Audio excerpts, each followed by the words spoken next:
അസ്സലാമലൈക്കും നമസ്കാരം. ഇന്ന് ഞാൻ വന്നിട്ടുള്ളത് ഒരു ഗോതമ്പ് ഉപ്മാവിൻ്റെ റെസിപ്പിയുമായിട്ടാണ്. വീഡിയോ ഇഷ്ടപ്പെടുന്നുണ്ടെങ്കിൽ ചാനൽ ഒന്ന് സബ്സ്ക്രൈബ് ചെയ്യണേ. സബ്സ്ക്രൈബ് ചെയ്യുമ്പോൾ ബെല്ലൈക്കൺ പ്രസ് ചെയ്ത് അതിൽ ഓൾ എന്ന ഓപ്ഷൻസ് കൂടെ ഒന്ന് ക്ലിക്ക് ചെയ്യണം.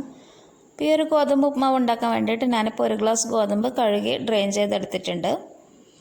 പിന്നെ ഇതിലേക്ക് ആവശ്യത്തിനുള്ള ഉപ്പ് കൂടി ചേർത്തിട്ട് നന്നായിട്ടൊന്ന് മിക്സ് ചെയ്ത് കൊടുക്കണം.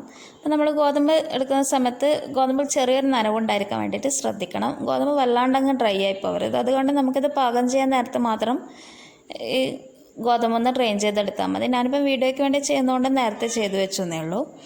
പിന്നെ ഇതിലേക്ക് ഒരു ചെറിയ സവാള, അതുപോലെ തന്നെ ഒരു ചെറിയ കഷ്ണം ക്യാരറ്റ്, ഉരുളക്കിഴങ്ങ് എടുക്കുന്നുണ്ട്.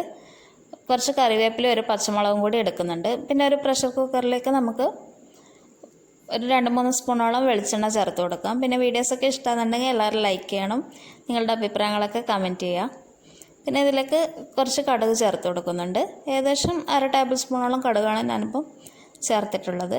പിന്നെ ഇതിലേക്ക് 1 ടേബിൾ സ്പൂണോളം ഉഴുന്ന് പരിപ്പ് ചേർക്കുന്നുണ്ട്.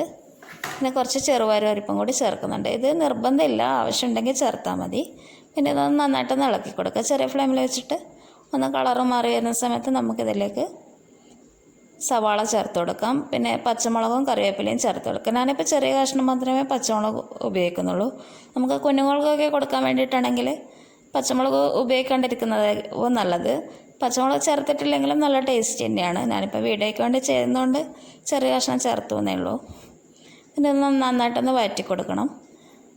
ഒരു ലോ ടു മീഡിയം ഫ്ലെയിമിൽ നന്നായിട്ട് വഴറ്റി കൊടുക്കുക. അതിനുശേഷം നമുക്കിതിലേക്ക് ഈ ഒരു ഗോതമ്പ് ചേർത്ത് കൊടുക്കാം. ഗോതമ്പിന് ചെറിയ നനവുണ്ടായിരിക്കാൻ വേണ്ടിയിട്ട് ഒന്ന് ശ്രദ്ധിക്കണേ. പിന്നെ ഇതൊന്ന് 1-2 മിനിറ്റ് നേരം ഒന്ന് ലോ ടു മീഡിയം ഫ്ലെയിമിൽ നന്നായിട്ടൊന്ന് വഴറ്റി കൊടുക്കുക. പിന്നെ അടിയിൽ പിടിക്കാതിരിക്കാൻ വേണ്ടിയിട്ട് ഒന്ന് ശ്രദ്ധിക്കണം. നല്ലോണം ഒന്ന് വഴറ്റി കൊടുക്കണം. അതിനുശേഷം നമുക്കിതൊന്ന് ലെവൽ ചെയ്ത് കൊടുക്കണം. ഒന്ന് ലെവൽ ചെയ്ത് കൊടുത്ത ശേഷം നമുക്കിതിലേക്ക് ആവശ്യത്തിനുള്ള വെള്ളം കൂടി ചേർത്ത് കൊടുക്കണം. അപ്പോൾ നമുക്ക് 1 ഗ്ലാസ് ഗോതമ്പ് ചെയ്യുന്നുണ്ടെങ്കിൽ നമുക്ക് ഒരു 1.5 മുതൽ 1.25 ഗ്ലാസ് വരെ വെള്ളം തിളപ്പിച്ചെടുക്കണം. അപ്പോൾ തിളച്ചുകൊണ്ടിരിക്കുന്ന വെള്ളമാണ് ചേർക്കേണ്ടത്. അപ്പോൾ നമ്മുടെ ഈ ഒരു ഗോതമ്പിൻ്റെ ലെവലിനെക്കാട്ടിൽ ഒരു 1/2 സെൻറ്റിമീറ്റർ മാത്രം അധികമായിട്ട് അങ്ങനെ വെള്ളം ചേർത്ത് കൊടുക്കുക. അതൊന്ന് ശ്രദ്ധിക്കണം. ഇപ്പോൾ നമ്മൾ ഹൈ ഫ്ലെയിമിൽ തന്നെയാണ് ഇട്ടിട്ടുള്ളത്. പിന്നെ ഇതിലേക്ക് ക്യാരറ്റും അതുപോലെ തന്നെ ഉരുളക്കിഴങ്ങും ചേർത്തിട്ട് പ്രഷർ കുക്കറൊന്ന് അടച്ച് വെക്കാം. അത് അടച്ച ശേഷം നമുക്ക് 1 മിനിറ്റ് നേരം ഒന്ന് ഹൈ ഫ്ലെയിമിൽ കുക്ക് ചെയ്തിട്ട് പിന്നെ വെരി ലോ ഫ്ലെയിമിലാക്കിയിട്ട് ഒരു വിസിലടിക്കുന്നവരെ വെയിറ്റ് ചെയ്യാം. പിന്നെ വിസിലിൻ്റെ പ്രഷറൊക്കെ മാറിക്കഴിഞ്ഞ ശേഷം നമുക്കിതൊന്ന് തുറന്നിട്ട് നന്നായിട്ടൊന്ന് ഇളക്കി കൊടുക്കാം. നമ്മുടെ ഉപ്മാവ് ഇപ്പോൾ റെഡി ആയിട്ടുണ്ട്. പിന്നെ ഒന്നുകൂടെ ഒന്ന് സെറ്റ് ആകാൻ വേണ്ടിയിട്ട് നമുക്കിതൊന്നുകൂടെ അടച്ചു വെക്കാം. അപ്പോൾ നമ്മുടെ അടിപൊളി ഉപ്മാവ് റെഡി ആയിട്ടുണ്ട്. എല്ലാവരും ഈ ഒരു റെസിപ്പി ട്രൈ ചെയ്ത് നോക്കണം. Thank you for watching.